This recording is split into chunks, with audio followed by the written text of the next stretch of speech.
Well, this year is the 20th anniversary of one of your most successful novels, Cloudsplitter. What is it about abolitionist John Brown's life that interested you? Well, to begin with, it was coincidental or circumstantial. When I moved up here to Keene in the late 1980s, I accidentally discovered that John Brown's body lay moldering just down the valley from here in North Elba. And his ghost seemed to kind of haunt the place. And for me, the question of the making of a terrorist was huge.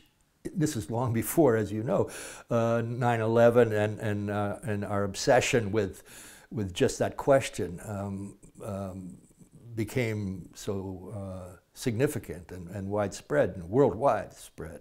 How does a seemingly ordinary, sane person become a terrorist?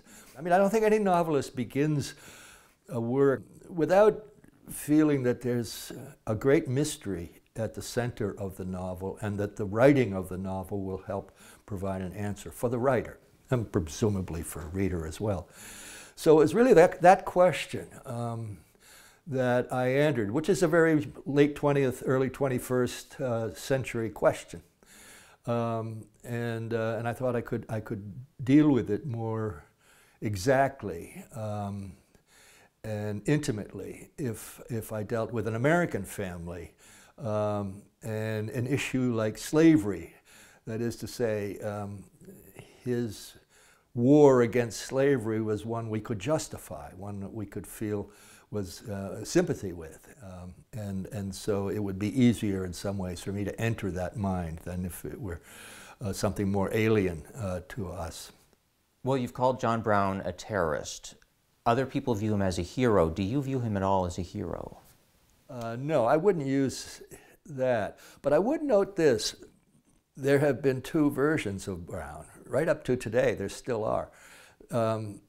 Almost all white Americans view Brown as well-intended but mad. Almost all African Americans view Brown as heroic, as you suggested, and not at all mad. And I don't care whether it's, you know, James Baldwin celebrating him or Malcolm X, who saw him as even more heroic a figure in African American history than Abraham Lincoln. But what's fascinating to me is that there is no disagreement on the facts.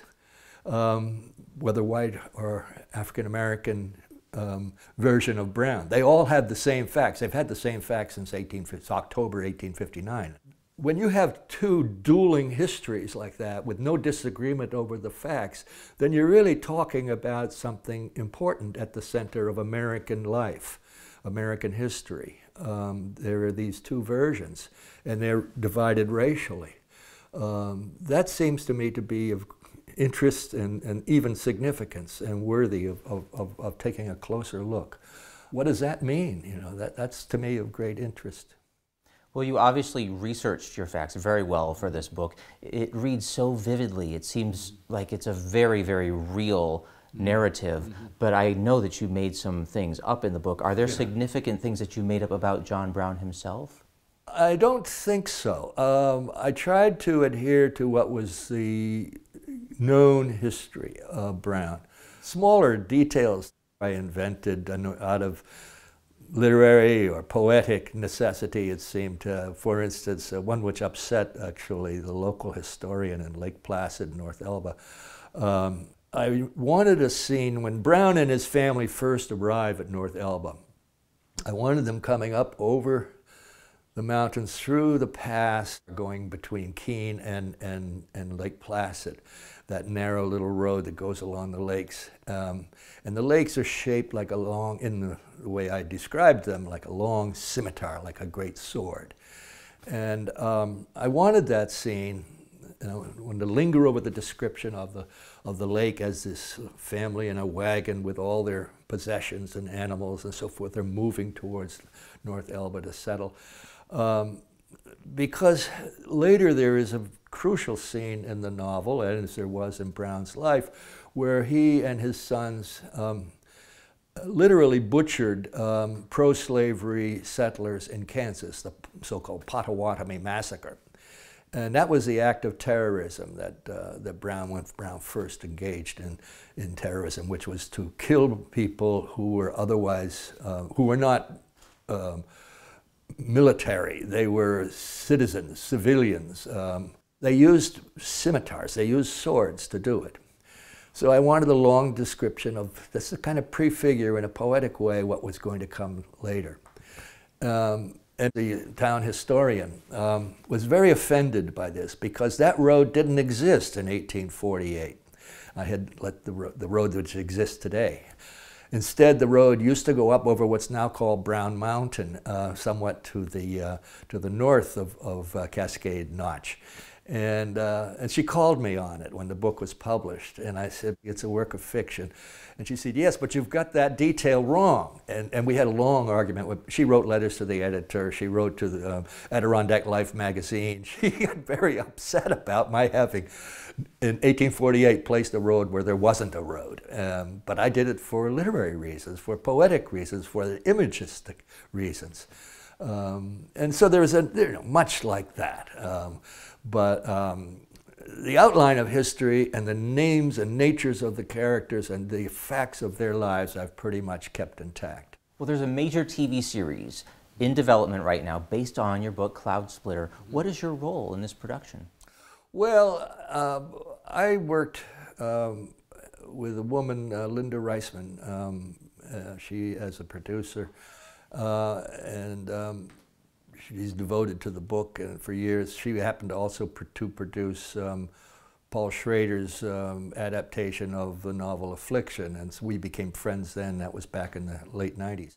And she's always been devoted to this, trying to get this book adapted, and to film first, and then when couldn't do that, then now this.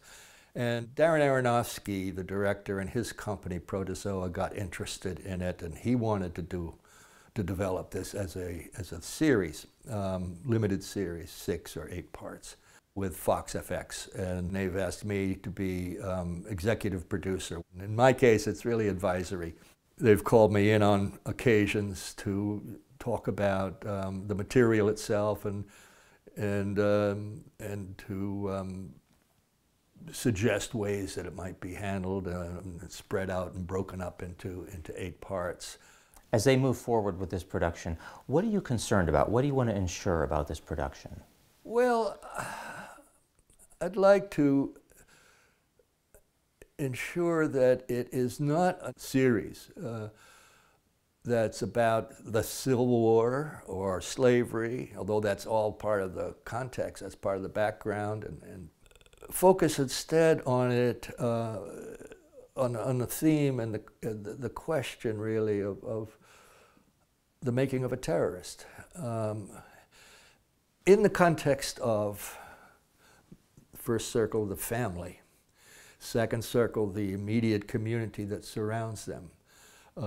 Third circle would be the national context, the national political realities and racial attitudes and historical moment. These are the years leading up to the nomination of Lincoln, the creation of the Republican Party, and the triumph, as it turned out, through the Civil War of the anti-slavery movement.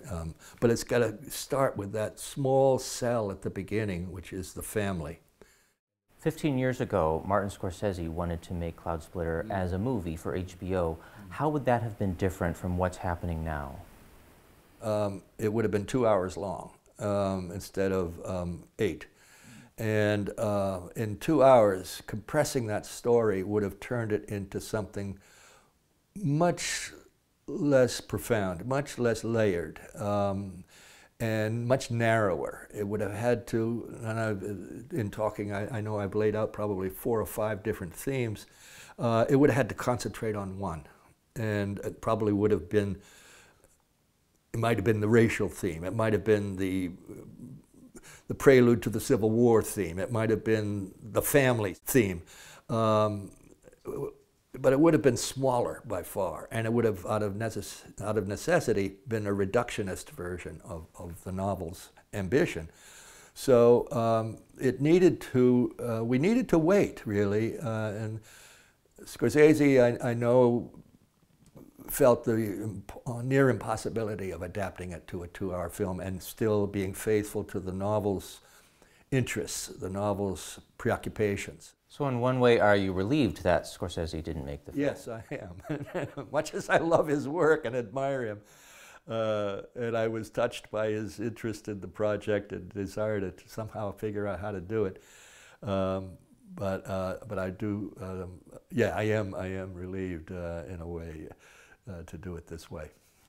Well, what is great about being a writer right now? Writing for me allows me to be smarter than I am any other time.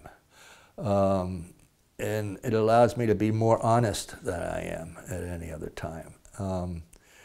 And it allows me to look more closely at the world that surrounds me and the world that is inside me more closely than I can at any other time. And so for me, I mean, the rigors of the art, the demands that the art makes on me, make me not a nicer person by any means, but I think a better person, because the rest of the time I'm not quite honest, you know, and like everybody, and I'm not that self-examining, or do I pay that close attention to other people or the rest of the world. And I'm not that intimate with language. So it does make me a better person, I think, during those hours when I'm working.